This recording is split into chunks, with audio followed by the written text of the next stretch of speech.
7 attacks, 3 Indians and 1 country, Mali. Mali is a landlocked country in West Africa. It is one of the largest on the continent and it is currently ruled by a military junta. Mali is home to 24 million people and deadly insurgencies which have gathered pace in recent weeks. Over the past month, Mali has seen 3 terror attacks, 2 in the beginning of June, when terrorists targeted military camps and an airport, killing at least 30 soldiers, and a 3rd assault earlier this week. It happened on the 1st of July, a series of simultaneous and coordinated attacks. Terrorists struck 7 towns. They hit military posts and government sites. Mali's army says that it repelled the attacks. The junta killed more than 80 terrorists. They did not report any civilian casualties, but innocents did bear the brunt of this wave of attacks, including some Indian nationals. Now, this may surprise some of you, but Mali has a small community of Indians, about 400 of them. They mainly work in retail businesses, in the mining sector and in the steel and cement industries. In fact, the 3 Indians were working at a cement factory during the recent attacks, the ones who were abducted. The factory is located in a city called Kayes in western Mali. It was one of the targets. Armed assailants attacked the factory, they entered the premises and they abducted 3 Indian nationals. Now, one terror outfit has claimed responsibility for the attacks. It's called the JNIM, Jamaat Nusrat al-Islam wal Muslimin, JNIM. An Islamist group linked to Al-Qaeda. It is a relatively new group. In 2017, several militant factions came together to form the JNIM. And since then, it has become one of the biggest and most powerful terror groups in the region. It says it carried out the recent Malian attacks, but the group has not claimed responsibility for the abduction, at least not so far. India, of course, has condemned the abduction. It has called on Mali to ensure safe and swift release of the hostages.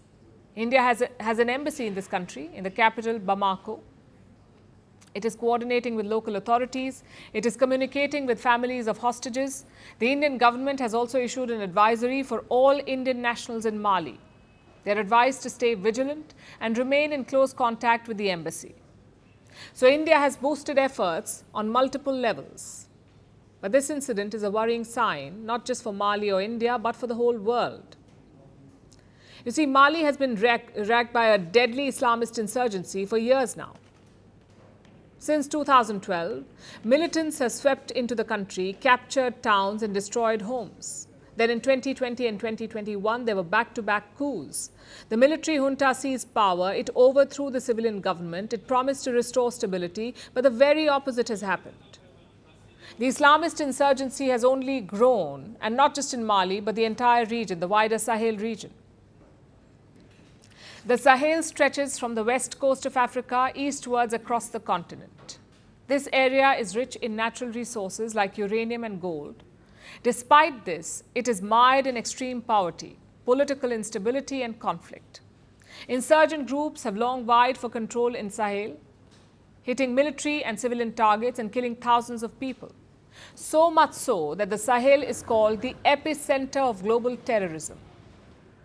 It accounts for over half of all terror-related deaths. And needless to say, this is a global security threat.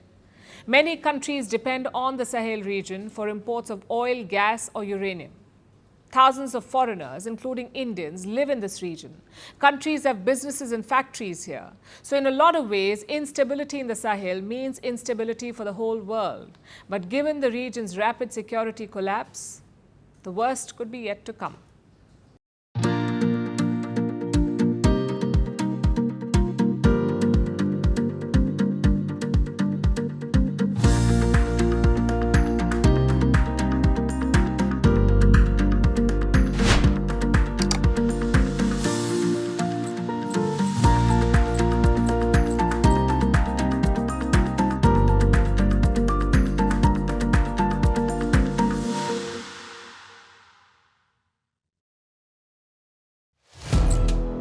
Firstpost now available in 9 languages on YouTube. English, at $36 trillion. French, Le FMI, comme German, Geschäftsführenden Direktor Hindi, $30 trillion ka kaiju. Indonesian, Pemerintah tanpa pemeriksaan. Italian, Sekali radikali.